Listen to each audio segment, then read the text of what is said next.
these are the ratchet straps that we're going to use on our pickup truck. Release them here. There we go. Oh, you can do it this way too.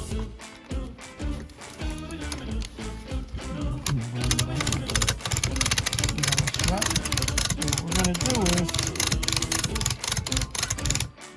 we're going to put these on the side of our pickup truck, on the side of the bed. And we're going to tie them, you know, on the side of the pickup bed.